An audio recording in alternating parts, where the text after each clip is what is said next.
Every creature in Jurassic World Rebirth explained. First, Titanosaurus. Standing at a staggering 65 feet tall, the height of a six-story building, the Titanosaurus makes its franchise debut as the largest sauropod ever seen. While it looks like a brachiosaurus, it features unique defensive frills along its neck and a tail that acts like a massive whip to fend off predators. Zora Bennett's team is hunting this specific animal because its blood contains a unique enzyme that can supposedly cure human heart disease. It is the ultimate symbol of the new era of de-extinction, no longer a theme park attraction, but a natural resource to be exploited. This biological gold rush has turned the creature into a walking prize, forced to migrate across the equatorial zones to escape heavily armed extraction teams. Despite its size, it is surprisingly social, often found in small family groups that protect their young from the island's aggressive carnivores. Second, Distortus Rex, DRex. If the Indominus Rex was a hybrid, the Distortus Rex is a nightmare, a six-limb mutation abandoned by Enzyme years ago because it was too disturbing for the public. Featuring gorilla-like forearms and a skull that looks more alien than Dinosaur, it represents the absolute failure of corporate genetic patchwork.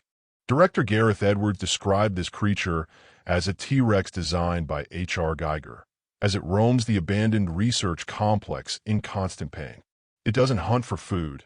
It kills out of pure territorial rage, using its forearms to grapple and pin down its prey with terrifying speed.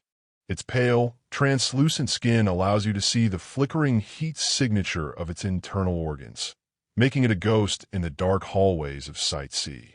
Survivors describe it not as a dinosaur, but as a biological glitch that should have never been allowed to breathe. Third, Mutodon. The Mutodon is the unholy splice of a velociraptor and a pterosaur, combining the high intelligence of a raptor with leathery, bat-like wings. It doesn't fly like a bird. Instead, it uses papery wings to glide from the canopy, hooking its talons into prey before they even hear a sound.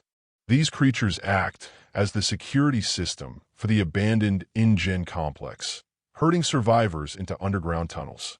Their red eyes are specially evolved for night vision, allowing them to track the heat of a human heart through thick concrete and steel. When they strike, they let out a high-pitched, bird-like screech that causes temporary disorientation in their victims.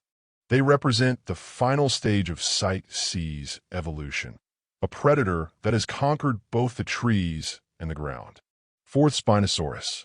After being absent from the main films since Jurassic Park 3, the Spinosaurus returns with a scientifically updated, semi-amphibious design. It is now fully capable of hunting in deep water, working in a terrifying symbiosis with the Mosasaurus to dominate the island's coastlines. Fans have debated for years who would win in a rematch between the TRex and the Spinosaurus, and Rebirth finally gives us the answer. This Spinosaurus is larger and more muscular, featuring short, powerful legs designed for paddling through the dense equatorial swamps.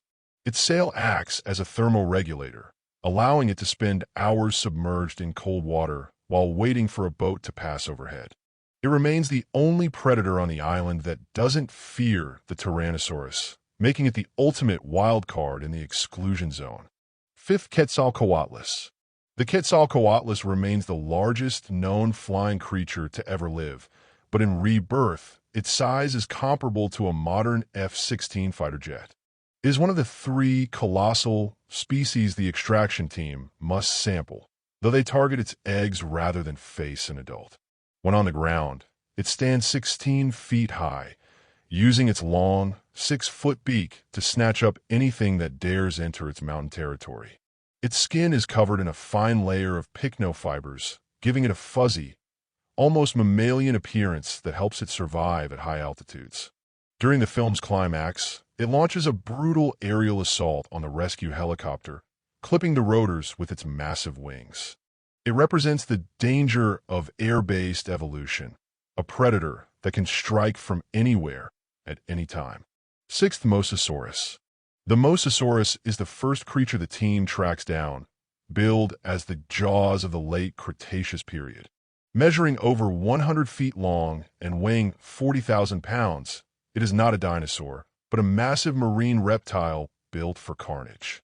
This newly designed incarnation is modeled after a tiger shark, featuring dark stripes along its back and a torpedo-shaped body. It utilizes the Spinosauruses to herd prey toward its waiting jaws, exhibiting a level of interspecies cooperation. When it attacks the team's boat, it doesn't just bite, it uses its massive weight to crush the hull and drag survivors down. It is the ultimate gatekeeper of the equatorial islands, ensuring that nothing leaves the exclusion zone. 7th, Aqualops. Not every creature in Rebirth is a monster. The little Aqualops, nicknamed Dolores, is the cutest addition to the franchise. About the size of a puppy, she is a horned herbivore and a distant relative of the famous Triceratops. Dolores tags along with the Delgado family, acting as an emotional support dinosaur during their trek.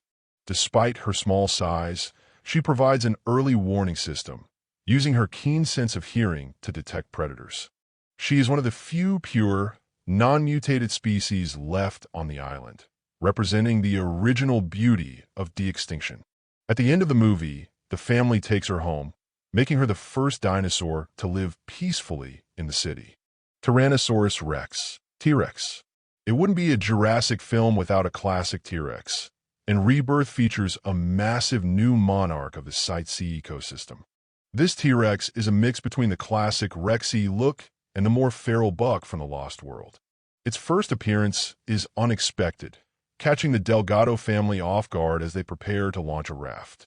Unlike the Indominus or the DRex, the TRex hunts with a raw, natural instinct that has kept it at the top for millions of years. In the final battle, it serves as the ultimate test for the Distortus Rex, proving that natural evolution outmatches experimentation.